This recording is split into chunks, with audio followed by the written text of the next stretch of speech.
नमस्कार दोस्तों, आप सभी लोगों का स्वागत है इस भारतीय न्याय संहिता 2023 के वीडियो लेक्चर सीरीज के वीडियो संख्या 2 में। इसमें आज हम लोग बात करेंगे चैप्टर 2 में, जिसमें सेक्शन 4 से लेकर के सेक्शन 13 तक कवर करेंगे हम लोग और देखेंगे कि इसमें क्या क्या प्रोविजंस किए गए हैं। और इसके पहले जो इसके डेफिनीशन क्लॉज वाला वीडियो है वो इसके पहले अपलोड किया जा चुका है और इस वीडियो के डिस्क्रिप्शन में भी उसका लिंक हम देंगे। तो जिन लोगों ने अभी तक उस वीडियो को नहीं देखा है वहाँ जा कर के आप देखेंगे तो आप देखेंगे कि जो इस संहिता का चैप्टर 1 है वो चैप्टर 1 क्या क्या प्रोविजंस करता है और इसके डेफिनीशन क्लॉज में किस किस शब्द के डेफिनीशन को स्पष्ट किया गया है।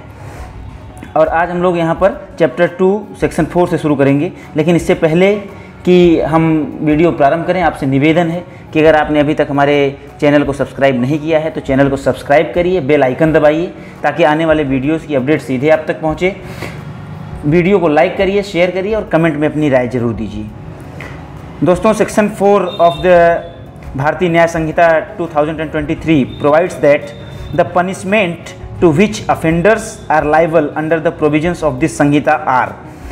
इस संहिता के अंतर्गत जो दंड दिए जाएंगे ऑफेंडर्स को, अपराधियों को, वो निम्नलिखित हैं। इसमें पहला है डेथ अर्थात मृत्युदंड, दूसरा है इम्प्रिजनमेंट फॉर लाइफ यानी कि आजीवन कारावास, दैट इज टू से जिसका अर्थ होगा imprisonment for remainder of a person's natural life, एक व्यक्ति के प्राकृतिक जीवन की समाप्ति तक की अवधि का कारावास इम्प्रिजनमेंट फॉर लाइफ के लिए समझा जाएगा। जो इम्प्रिजनमेंट होगा वो दो प्रकार से होगा। पहला rigorous, that is with hard labour, सश्रम कारावास, कठिन सश्रम कारावास, और दूसरा सिंपल, जिसमें आपको केवल कारावास भुगतना रहता है, आपको कोई हार्ड लेबर नहीं कराया जाता है। जो इसमें चौथी प्रकार की सज़ा की बात है वो है फॉरफीचर ऑफ प्रॉपर्टी, यानी कि आपकी संपत्ति का जब्तीकरण और उस संपत्ति को जब्त करके पीड़ित व्यक्ति को मुआवजा देना और अनुतोष प्रदान करना, या अगर आपने किसी सरकारी संपत्ति को नुकसान पहुँचाया है तो सरकार उस संपत्ति को अधिग्रहण करेगी और फिर उससे अपना नुकसान भरपाई करेगी। पांचवा है फाइन,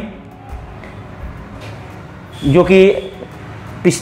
हर संहिता में रहता ही है सज़ा के साथ। जहाँ पे छोटे अपराध होते हैं वहाँ पर केवल फाइन ही लगाया जाता है, और जहाँ पर अपराध ऐसी प्रवृत्ति का है कि अपराधी को सज़ा देने के साथ साथ जो विक्टिम है उसके पुनर्वास की भी आवश्यकता होती है, वहाँ फाइन और इम्प्रिजनमेंट दोनों से दंडित किया जाता है। इसमें एक नया प्रोविज़न जोड़ा गया है वो है कम्युनिटी सर्विस, जो कि अभी तक जो हमारी पिछली आईपीसी थी, इंडियन पिनल कोड 1860, उसमें कम्युनिटी सर्विस जो है सज़ा के रूप में नहीं था। लेकिन यहाँ पर इसका उद्देश्य ये है कि कुछ धार्मिक अपराध इसमें जोड़े गए हैं, कुछ सामाजिक अपराध इसमें जोड़े गए हैं। उसमें ये है कि जो व्यक्ति उस प्रकार की अपराध करेगा उसको ये भी सज़ा दी जा सकती है कि वह उस समुदाय की सेवा करे, उस समुदाय की सर्विस करे, और एक निश्चित समय डिसाइड कर दिया जाएगा कि इतने समय के लिए आप ये कार्य करेंगे। यह एक नए प्रकार का जो है पनिशमेंट जोड़ा गया है और ये एक अच्छी पहल है कि आपको, क्योंकि जो भारत में पनिशमेंट की जो प्रक्रिया है वो सुधारात्मक प्रक्रिया है, अपराधी के सुधार की प्रक्रिया है पनिशमेंट, ना कि अपराधी को और कठोर अपराधी बनाने की प्रक्रिया है। इसलिए यह कम्युनिटी सर्विस जो है ये एक अच्छी पहल है सरकार की ओर से। सेक्शन 5 में कहा गया है, in every case in which sentence of death has been passed the appropriate government may without the consent of the offender commute the punishment for any other punishment provided by this Sanhita. इसमें कहा गया है कि अगर किसी अपराधी के विरुद्ध मृत्युदंड दिया गया है तो सेंट्रल गवर्नमेंट अगर चाहेगी तो उस अपराधी के परमिशन के बिना भी उसके जो सज़ा है उसको कम कर सकेगी, चाहे वो आजीवन कारावास में या किसी भी अन्य सज़ा में जो इस संहिता के अंतर्गत दंडनीय है वो देगी। दूसरा है imprisonment for life has been passed the appropriate government may without the consent of the offender commute the punishment for imprisonment of either description for a term not exceeding 14 years. जिसको आजीवन कारावास की सज़ा दी गई है उसके लिए सेंट्रल गवर्नमेंट और स्टेट गवर्नमेंट दोनों यह कर सकते हैं कि उसकी सज़ा कम कर सकते हैं। लेकिन जब सज़ा कम करेंगे तो ये देखेंगे कि सज़ा जो है 14 साल से अधिक ना हो। मतलब सज़ा, अगर आजीवन कारावास वाले व्यक्ति की सज़ा कम की जा रही है तो उसको अधिकतम 14 वर्ष की सज़ा दी जाएगी। Explanation for the purpose of this section expression appropriate government means, appropriate government का मीन्स मैंने आपको बताया है कि जहाँ डेथ पनिशमेंट की बात होगी, कैपिटल पनिशमेंट की बात होगी, वहाँ पर सेंट्रल गवर्नमेंट है और बाकी सेंट्रल गवर्नमेंट और स्टेट गवर्नमेंट दोनों है। Section 6, in calculating fraction of terms of punishment, imprisonment for life shall be reckoned as equivalent to imprisonment for 20 years unless otherwise provided। इन्होंने कहा है कि जो दंड की गणना है उस गणना में जो आजीवन कारावास है वह 20 वर्ष के कारावास के बराबर गिना जाएगा अगर कोई विशेष प्रोविजंस नहीं लिखे गए हैं तो। अगर उसमें ये लिख दिया गया है कि नेचुरल लाइफ की समाप्ति तक, तब तो फिर वो नेचुरल लाइफ की समाप्ति तक जेल में रहेगा। अगर ये केवल आजीवन कारावास लिखा गया है तो यह माना जाएगा कि उसकी सज़ा 20 वर्ष तक की है।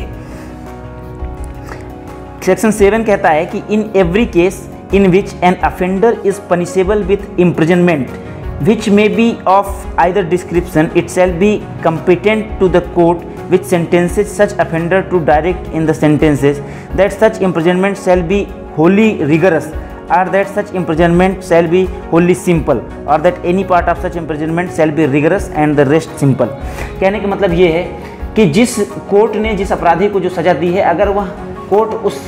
सज़ा को देने के लिए अधिकृत है तो वह सज़ा के साथ यह भी लिख सकती है कि पूरी की पूरी जो सज़ा की अवधि है वो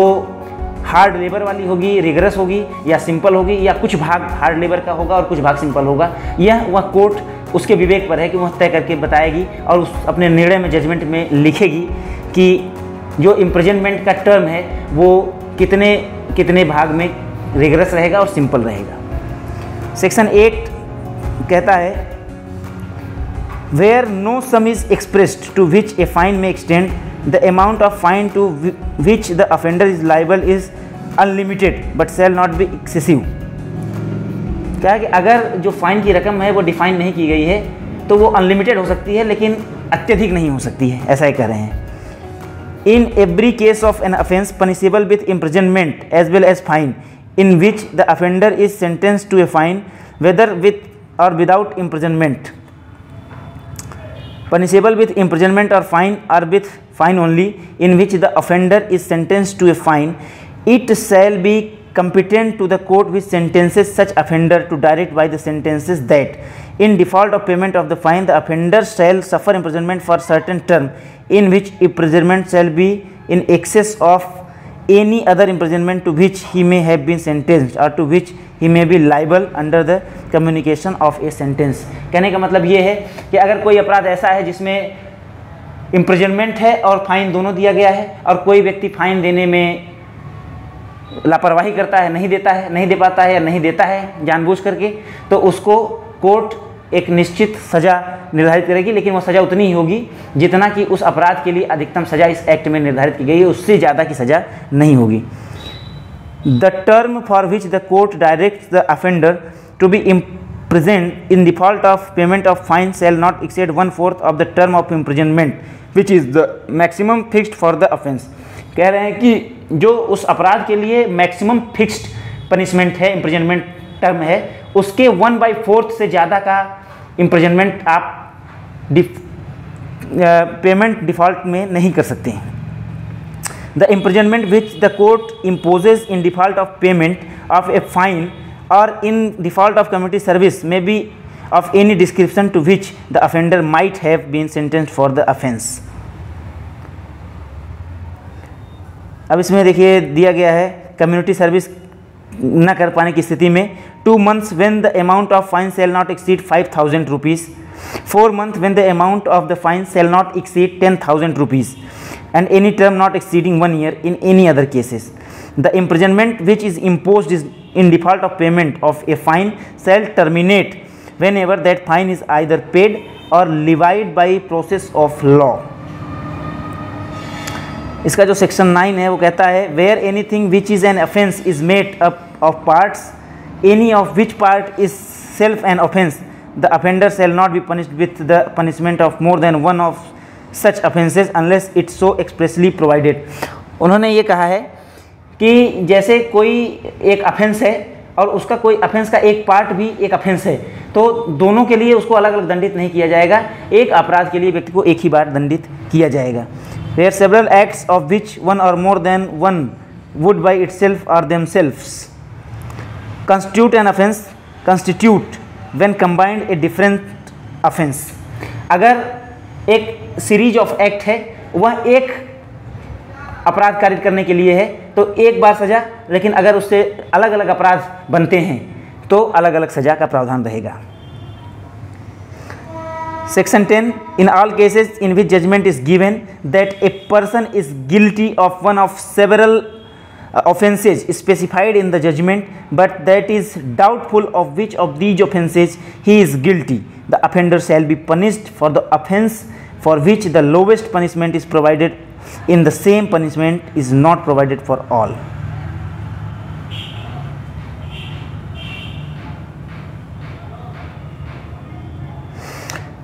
सेक्शन 13 कहता है कि whoever having been convicted by a court in India of an offence punishable under chapters 10 or chapters 17 of this Sanhita with imprisonment of either description for term of 3 years or upwards shall be guilty of any offence punishable under either of these chapters with like imprisonment for the life term shall be subject for every such subsequent offence to imprisonment for life or to imprisonment of either description for a term which may extend to 10 years। तो ये इसका chapter 2 है, जिसमें punishment और punishment की क्या रूपरेखा होगी, पनिशमेंट कैसे दिया जाएगा, किस पनिशमेंट की क्या प्रकृति होगी, किस पनिशमेंट की कितनी गणना होगी, कैसे गणना होगी, उसकी पूरी प्रक्रिया के बारे में और इसमें विस्तार से बताया गया है, जिसको हमने आपको हिंदी और अंग्रेजी दोनों माध्यमों में बताने का प्रयास किया है। अगला वीडियो जो होगा वो चैप्टर 3 होगा, जनरल एक्सेप्शंस का, और उसको हम 2-3 भागों में बनाएंगे क्योंकि वो लंबा चैप्टर है, तो कम से कम 3 या 4 भागों में वो जनरल एक्सेप्शंस हम लोग कवर करेंगे। लेकिन ये चैप्टर 2 यहाँ पे संपन्न होता है। और आपसे निवेदन है कि अगर आपने चैनल को सब्सक्राइब नहीं किया है तो चैनल को सब्सक्राइब अवश्य करिए, बेल आइकन जरूर दबाइए, ताकि ये जो भारतीय न्याय संहिता की जो पूरी वीडियो लेक्चर सीरीज है ये आपको सीधे आप तक पहुँचती रहे नोटिफिकेशन। और इसके बाद हम लोग निश्चित तौर से भारतीय नागरिक सुरक्षा संहिता और भारतीय न्याय संहिता पर भी वीडियो जरूर बनाएंगे। धन्यवाद।